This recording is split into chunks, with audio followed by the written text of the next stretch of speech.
जय हिंद, जय महाराष्ट्र, जय सनातन.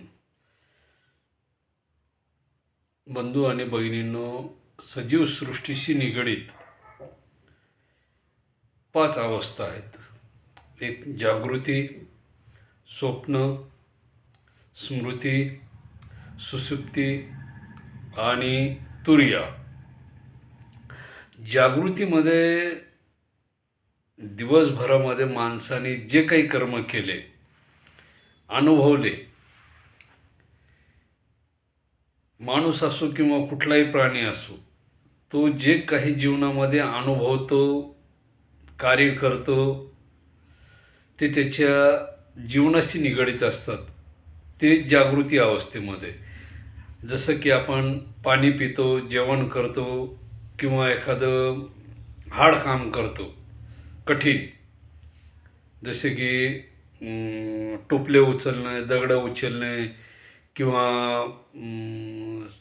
सोने वितळवणे, चांदी वितळवणे, त्याचे दागिने बनवणे, आकार देणे त्यांना, जे काही असेल ते, ही जागृती अवस्थेमध्ये झालेले कार्य.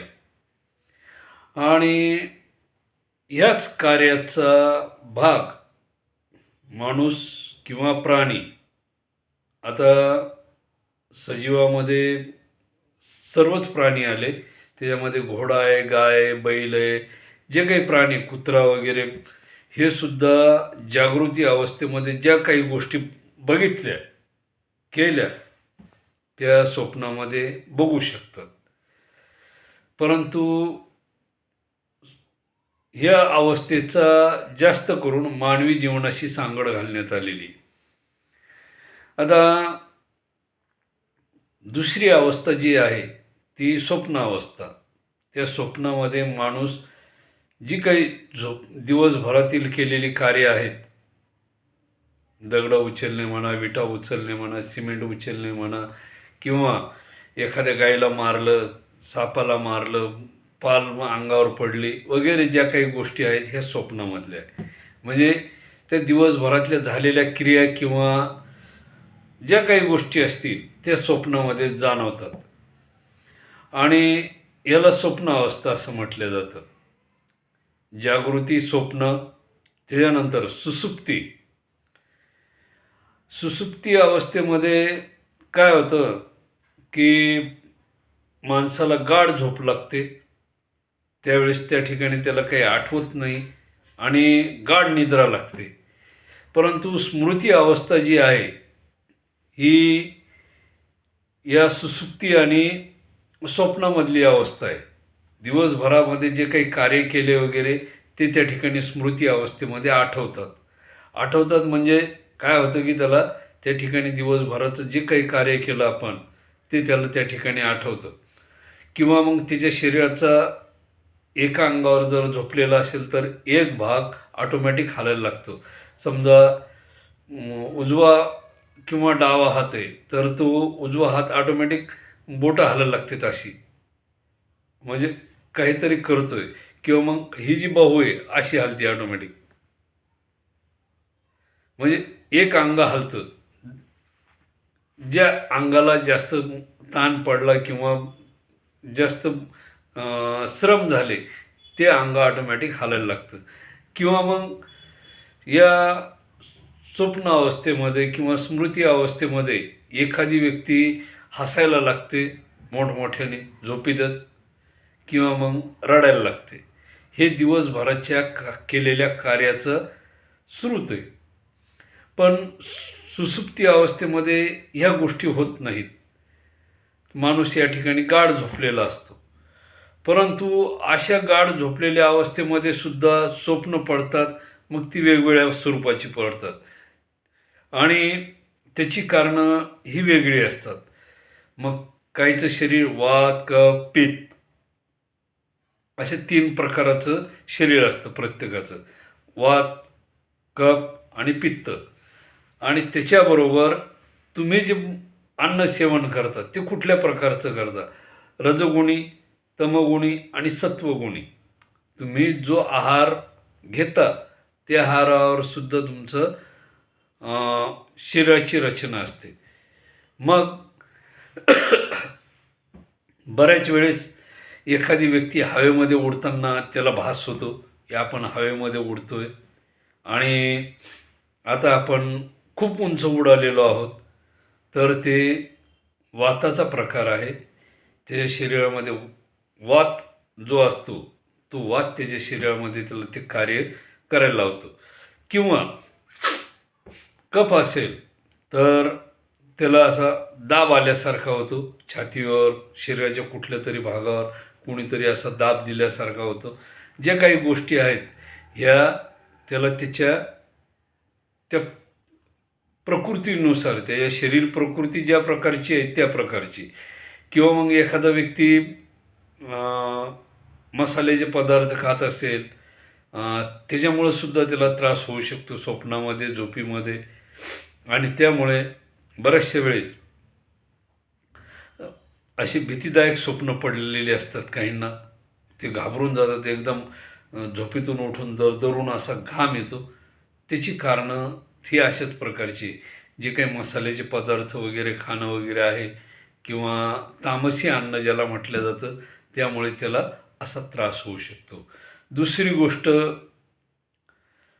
आणि सर्वात महत्त्वाची म्हणजे दुसरी गोष्ट अशी, की झोपताना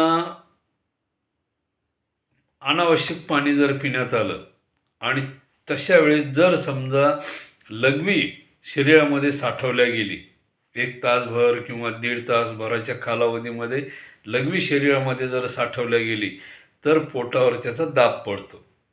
म्हणजे नाभीच्या ठिकाणी काय असतंय, 27,000 नाड्या एकत्र जमा झालेल्या असतात आणि प्रत्येक नाडीचं हे कनेक्शन शरीराच्या वेगवेगळ्या भागामध्ये सक्रिय असतात. त्या काही पायाशी निगडीत असतात, काही हाताशी निगडीत असतात, काही बोटाशी निगडीत असतात, काही मेंदूशी निगडीत असतात, काही डोळ्याशी निगडीत असतात, काही ओठाशी निगडीत असतात.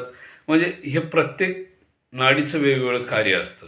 बऱ्याचशा वेळेस काय होतं की माणूस एकदम काय म्हणतात त्याला, की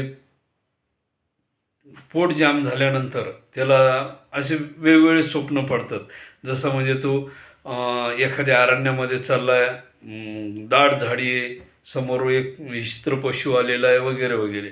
किंवा मग एखाद्या तळघरामध्ये चाललेला आहे, मोठमोठाले तिथं साप आहेत वगैरे वगैरे, अशी काही स्वप्न पडतात.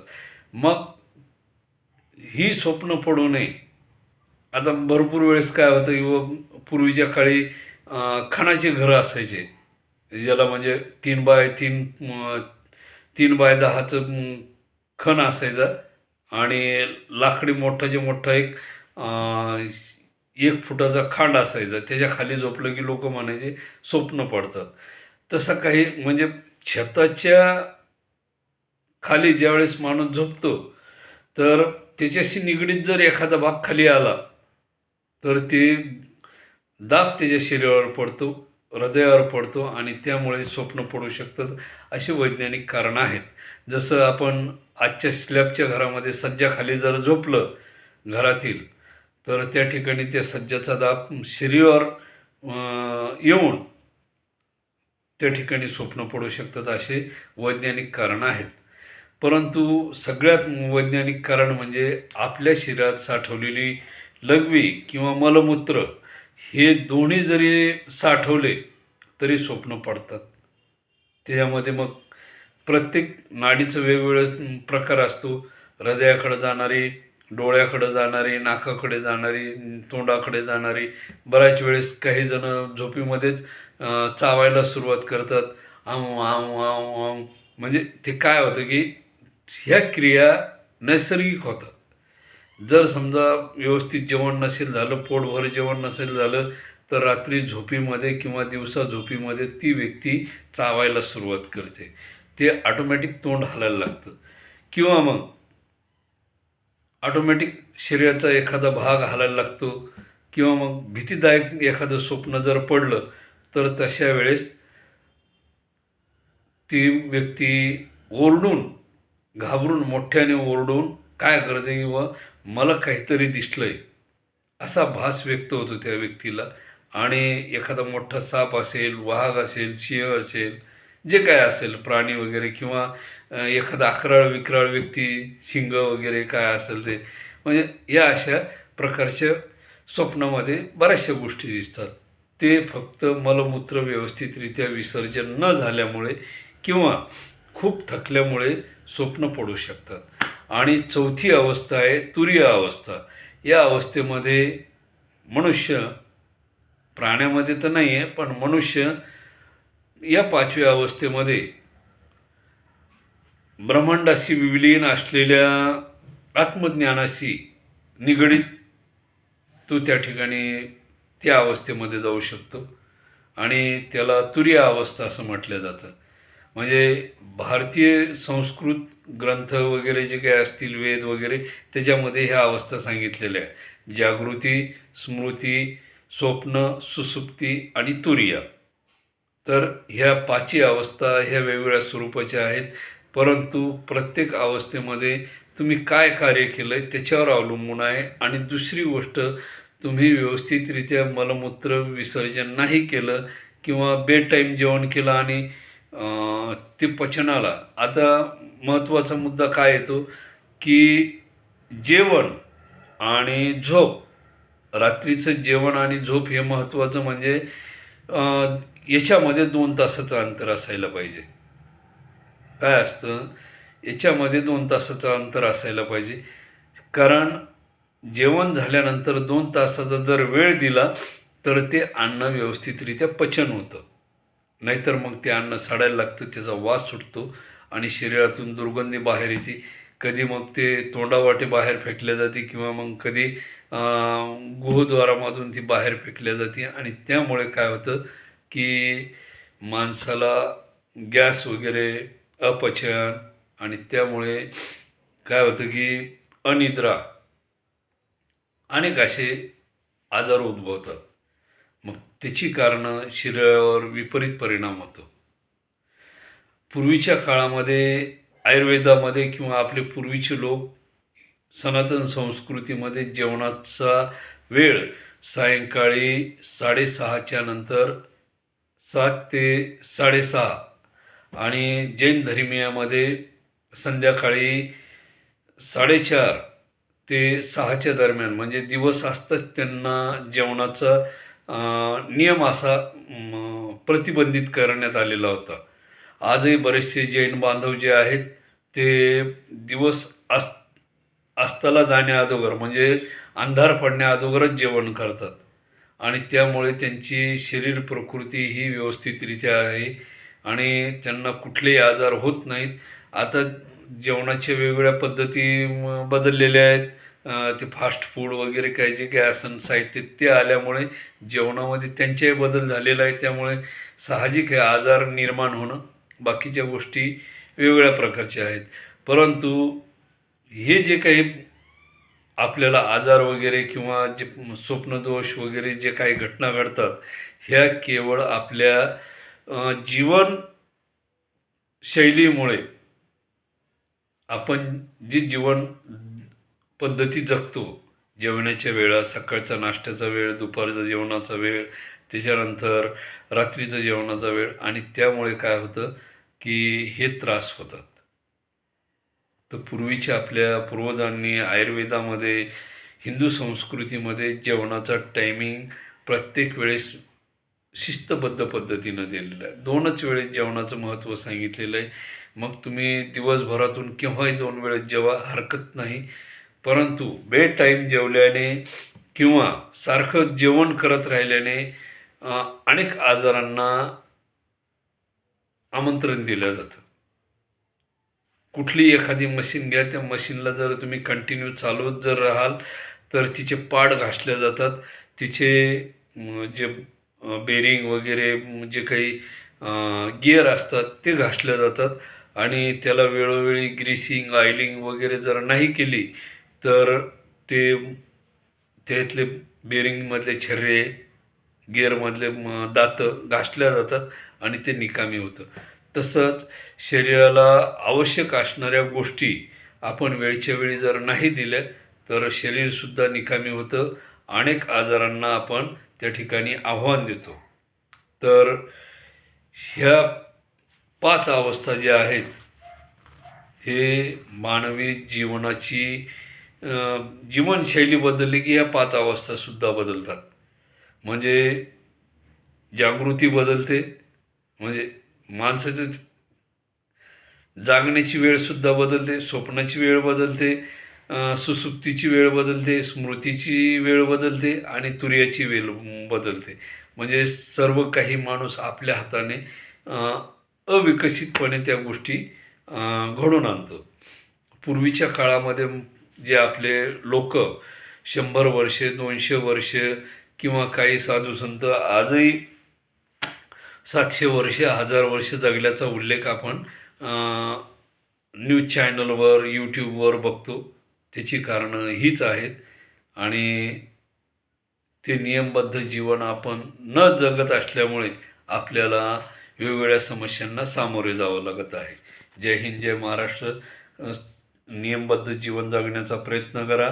कुठल्याही प्रकारचा आजार होण्याची शक्यता नाही.